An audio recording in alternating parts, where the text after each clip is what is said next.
सदक़ल्लाहुल अज़ीम। इस आयत करीमा के अंदर मकारिम अखलाक में से एक आला खुलुक और अखलाक़ी कदरों में से एक मोहतम बिशान कदर को वाज़ेह किया गया है।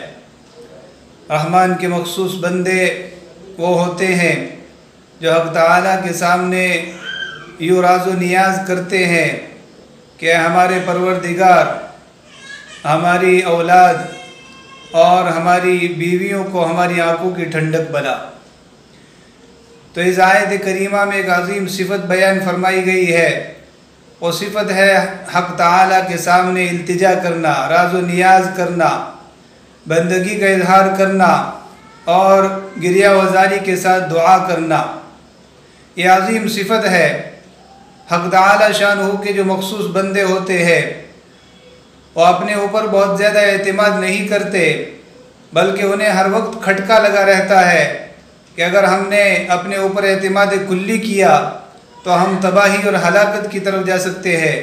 इसलिए वो गाहे गाहे वक्तन फ़वक्तन हक़ तआला के दरबार में मुतवज्जे होकर उससे इस्तिआनत मांगते हैं, मदद मांगते हैं और उससे राज़ो नियाज़ की बातें करते हैं।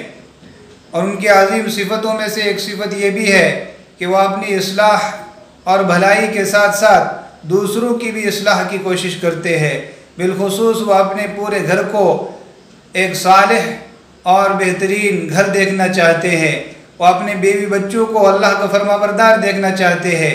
बीवी बच्चों के फरमाबरदार होने को देखकर उनकी आंखें ठंडी होती है, क्योंकि अगर सिर्फ आदमी खुद सालिह और नेक है लेकिन उसको मुआशरा ऐसा न मिला जो सालिह और नेक लोगों का मुआशरा हो तो वो उसकी नेकी पायदार नहीं हो सकती, उसकी सालिहियत बहुत ज़्यादा परवान नहीं चढ़ सकती।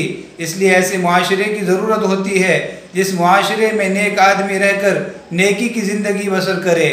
और अमूमन आदमी को अपने घर में बीवी बच्चों के साथ रहना होता है, तो अगर उसकी बीवी और बच्चे नेक हैं, अल्लाह के फरमाबरदार है, अल्लाह के इताअत शिआर है, तो उससे उनकी आंखें ठंडी होती है और वो अल्लाह का शुक्र अदा करते हैं कि अल्लाह ने हमें ऐसा मुआशरा दिया, ऐसा घराना दिया, ऐसे आलो औलाद दिए जो अल्लाह के मुती और फरमाबरदार है।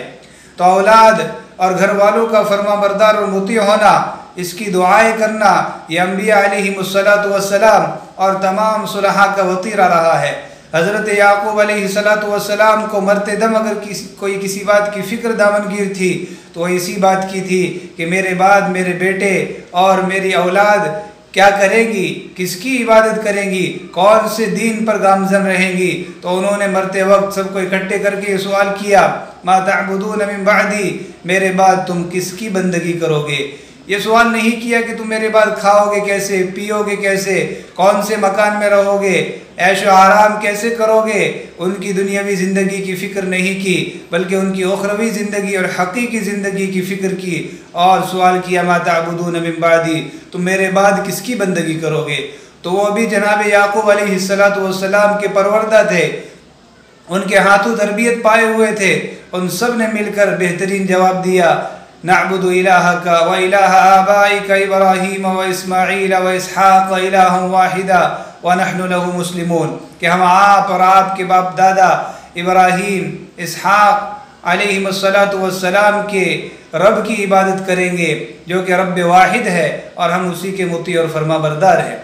तो घर वाले अगर नेक हों, सालिह हों, तो उससे घर के सरपरस्त को, घर के बड़े को खुशी होनी चाहिए। और ये भी नेक लोगों की सिफ़ात में से है। नेक लोग ऐसे नहीं होते, ख़ुद तो नमाज रोज़े के पाबंद हो जाते हैं लेकिन अपने घर वालों की कोई फ़िक्र नहीं कि वो सुबह कब उठते हैं, उनका लिबास कैसा है, उनकी वदाकता कैसी है, बल्कि नेक लोग इन तमाम बातों की फ़िक्र करते हैं। उनके नमाज़ों की फ़िक्र रहती है, उनकी वदाकता की फ़िक्र रहती है, उनके माल कमाने और सर्फ करने की फ़िक्र रहती है। बदकिस्मती से इस ज़माने में हमारे माशरे में बहुत से लोग ऐसे हैं जो ख़ुद तो नेक बनने की कोशिश करते हैं, नेकोकार कहलाते हैं, लेकिन ख़ुद उनके घर में उनकी आल औलाद नेकी से आरी है, तरह तरह के गुनाहों में मुलव्विस है और उनकी वदाकता भी इस्लामी नहीं है। दाढ़ियाँ काटते हैं, इस्लामी लिबास से दूर भागते हैं, नमाज रोज़े की पाबंदी नहीं करते, लेकिन उनके जबीन पर शिकन नहीं आती है। ये गलत चीज़ है। रहमान के नेक बंदे और आला अखलाक से मुत्तसिफ लोग इसकी फ़िक्र करते हैं कि उनकी सलाह के साथ साथ उनके घर की भी इस्लाह हो। तो ये एक अजीम सिफत बयान फरमाई गई है।